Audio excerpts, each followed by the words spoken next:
क्या होते हैं वक्फ बोर्ड? कानून में संशोधन के बाद जिन पर पड़ेगा असर, किन इस्लामिक देशों में है ऐसी समवक्फ संशोधन अधिनियम के अंतर्गत जिस संस्था वक्फ बोर्ड और उसकी कार्यशैली में बदलाव का फैसला किया गया है, वह आखिर है क्या?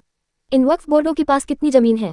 विधेयक पर सरकार का क्या कहना है? वक्फ को लेकर अब तक क्या क्या शिकायतें मिली हैं? आइए जानते हैं। स्थाएं। पहले जाने वक्फ क्या होता है। वक्फ कोई भी चल या अचल संपत्ति हो सकती है, जिसे इस्लाम को मानने वाला कोई भी व्यक्ति धार्मिक कार्यों के लिए दान कर सकता है। इस दान की हुई संपत्ति की कोई भी मालिक नहीं होता है। दान की हुई इस संपत्ति का मालिक अल्लाह को माना जाता है। वक्फ करने के अलग अलग तरीके हो सकते हैं। जैसे अगर किसी व्यक्ति के पास एक से अधिक मकान है और वह उनमें से एक को वक्फ करना चाहता है तो वह अपनी वसीयत में एक मकान को वक्फ के लिए दान करने के बारे में लिख सकता है। ऐसे में उस मकान को संबंधित व्यक्ति की मौत के बाद उसका परिवार इस्तेमाल नहीं कर सकेगा। कोई भी मुस्लिम व्यक्ति जो 18 साल से अधिक उम्र का है वह अपने नाम की किसी भी संपत्ति को वक्फ कर सकता है। वक्फ की गई संपत्ति पर उसका परिवार या कोई दूसरा शख्स दावा नहीं कर सकता है। जो भी संपत्ति चल अचल वक्फ की जाती है उसे संचालित करने के लिए कुछ संस्थान बनाए गए हैं। वक्फ की गई संपत्तियों का संचालन करने वाली संस्था इन्हें सिर्फ सामाजिक कार्य के लिए इस्तेमाल कर सकती है। इसी तरह शेयर से लेकर घर, मकान, किताब से लेकर कैश तक वक्फ किया जा सकता है, जिनकी देखरेख वक्फ बोर्ड की जिम्मे होती है।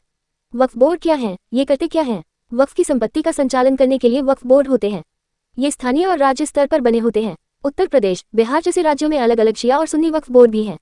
राज्य स्तर पर बने वक्फ बोर्ड इन वक्फ की संपत्ति का ध्यान रखते हैं। संपत्तियों की रखरखाव, उनसे आने वाली आय आदि का ध्यान रखा जाता है। केंद्रीय स्तर पर सेंट्रल वक्फ काउंसिल राज्यों के वक्फ बोर्ड को दिशा निर्देश देने का काम करती है। देश भर में बने कब्रिस्तान वक्फ भूमि का हिस्सा होते हैं। देश के सभी कब्रिस्तान का रखरखाव वक्फ ही करते हैं।